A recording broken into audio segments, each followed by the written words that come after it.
Dahil tumaas ngayon ang presyo ng gasolina, sa tingin mo, ano ang pinakamurang gas station ang meron ngayon sa Pilipinas? Dahil nagkaroon ng gera sa panig ng Amerika laban sa Iran, ay biglang bumulusok ang pagtaas ng gasolina sa ating bansa. Yung dating 70 plus lang na presyo ng gasolina, ngayon ay pumapalo na ng mahigit 100 pesos. Kaya sa tingin mo, sa dinami-dami ng gas station sa ating bansa, ano ang pinakamurang gas station ngayon? Kaya sa video na ito ay pupunta ako sa 10 iba't ibang gas station na meron sa Pilipinas para makita kung magkano na ang itinaas ng presyo ng gasolina nila. Dito natin malalaman kung sino ang mas pinakamurang presyo na gas station.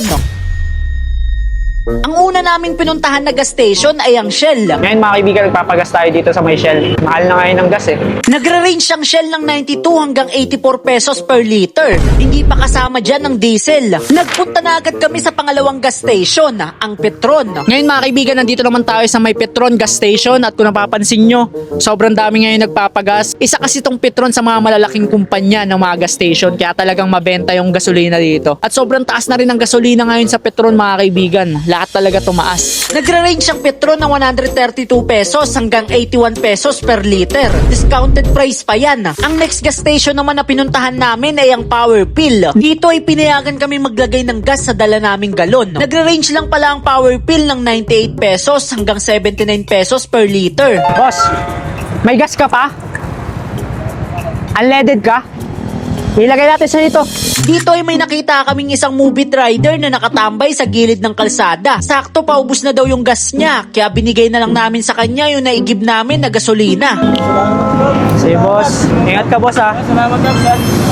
Pagtapos nun ay nagpunta naman kami sa Flying B gas station. Ngayon mga kaibigan, nandito naman tayo sa may Flying B gas station. Dito nagmahal na rin, pumapatak na rin ng 100 plus yung ano nila, gas nila. Mahal na rin, tapos yung pinakamababa, 83 pesos. Di ba? Kumbaga dati, 83 pesos, sagad na yun eh, sobrang mahal na nun. Pero ngayon, ayun na yung pinakamababa. Nagmahal na rin talaga pati sa mga Flying B. Ang kasunod namin pinuntahan ay ang Boss gas station. Kami magigib ng ano lang, 100 lang, unleaded. Di pwede? Sinubukan din namin magigib ng galon sa Boss gas station kaso hindi kami pinayagan. Ang ibig sabihin nito ay mayroong mga gas station na hindi pwedeng magigib ng galon pag magpapagasolina. Pero may mga iba naman na pumapayag din. Eh mga kaibigan, nandito tayo sa Boss. Bossing! Pagas tayo 100, unleaded. Unleaded boss ha? Bago tayo magpatuloy ay gusto ko lang linawin na ginawa ko ito para malaman ng mga motorista kung magkano na ang presyo ng gasolina ngayon. Hindi para siraan ng kanya-kanyang presyo ng gas station. May iba't iba talagang presyo ang mga gasolina ng bawat gas station. Ngayon mga kaibigan, nandito naman tayo sa may Jetty gas station. At kung napapansin nyo yung presyo, nagtaas na rin. Lahat talaga ng mga gas station nagtaas. Gusto ko sana magpagas pa kaso puno na yung gas tank ko. Puno na. Ano na ako, full tank na ako tol. Kaya ngayon, dinaanan na lang namin para makita natin yung presyo. At ngayon, alam nyo na kung magkano ang presyo ng Jetty gas station. Pagtapos namin doon ay nagpunta naman kami sa kabilang gas station, ang Jade Blue. Ngayon mga kaibigan, nandito naman tayo sa may Jade Blue gas station. Base sa nakita namin presyo, nagmahal na rin talaga. Dati mura lang dito, kaso ngayon mahal na. Ano nangyayari sa ekonomiya tol? Gagi, pati ba naman yung gas sobrang mahal na? Nanghirap na tuloy ngayon magpagas, sobrang mahal. Nakakasakit ng bulsa. Nagpunta naman kami sa next gas station, ang Clean Fuel. At dahil full tank na ang motor ko, ay ito ang naisip kong gawin. Boss, kamusta? Nakapagpagas ka na dito? May gas ka ngayon? May gas ka? Wala po. Gas ka dito. Bigyan kita 100. Yan, ano ka na lang, bawal tayo magigib eh. Yan. Sige, pagas mo na dun. Yan, yan, magpapagas na si Kuya dito sa may Clean Fuel mga kaibigan. Thank you po. Yan, papagas na si Kuya. Sige Kuya, ikaw na lang magpagas Kuya.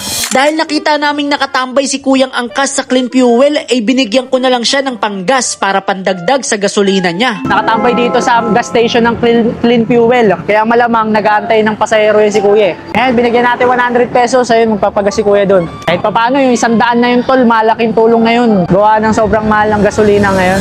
Ops, bago natin ituloy ang video, gusto ko lang i-announce na mamimigay ulit ako ng iPhone. Pero this time, iPhone 13 brand new naman ang ipamimigay ko sa inyo. Pero paano nga ba ang mechanics para makasali kayo dito? Simple lang. Ang kailangan nyo lang gawin ay mag-subscribe kayo sa YouTube channel ko. Ganun lang kasimple. At pag umabot na ako ng 200,000 subscribers, ay ipamimigay ko na ang iPhone 13 na ito sa inyo. Kaya kung isa ka din sa nangangarap magkaroon ng iPhone, ito na ang tsansa mo. Mag-subscribe ka na sa YouTube channel ko. Agad na kami nagpunta sa kasunod na gas station, ang Uno Fuel. Ngayon mga kaibigan, nandito naman tayo sa may Uno Uno Fuel mga kaibigan, nung mga hindi pa tumataas yung gas, ito talaga yung pinakamurang gas station na alam ko dito sa Pilipinas. Ang alam ko lang kasi sobrang mura talaga dito. Kaya kung napapansin nyo sa likod ko, kahit nagmahal na yung gasolina, napakarami pa rin naggagas. Kasi kahit paano, ito na yung pinakamura. Wala pang nagre-range ng 100 dito. 99 yung dilaw, yung pinakamababa yung green, ano lang, 74 pesos lang. Kaya napakamura pa rin dito sa may Uno Fuel.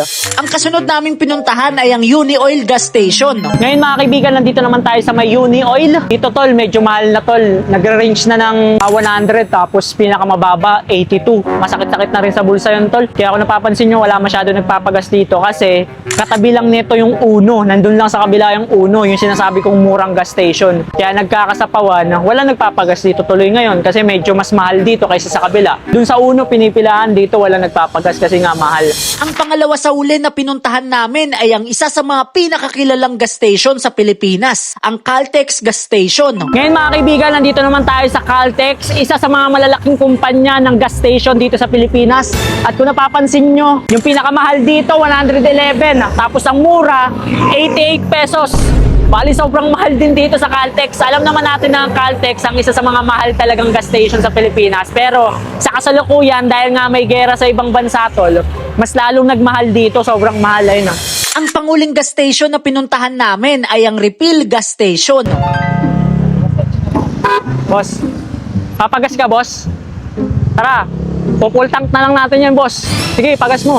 Dito ay saktong may natimingan kaming rider na magpapagas sa refill. Kaya imbis na ako ang magpagas, ay ililibre ko na lang si kuya ng full tank gas. Ngayon mga kaibigan, si kuya nakita natin papagas. Papapull tank natin siya.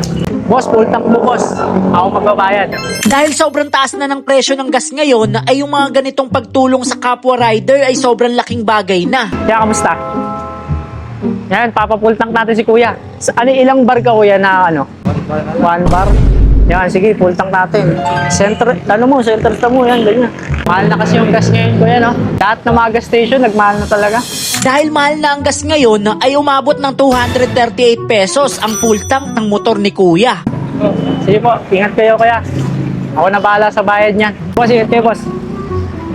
Ingat pa, ingat pa. Ayan, okay na, full tank na si kuya. Ito na yung pang-10 nating gas station, itong refill.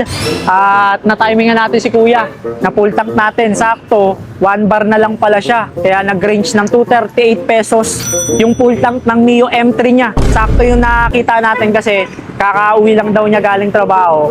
Sakto siya yung nabigyan natin, di ba? Tapos sakto pa, 1 bar na lang daw yung gas niya. Na-timingan natin, di okay, di ba? Nagkaroon siya ng full tank.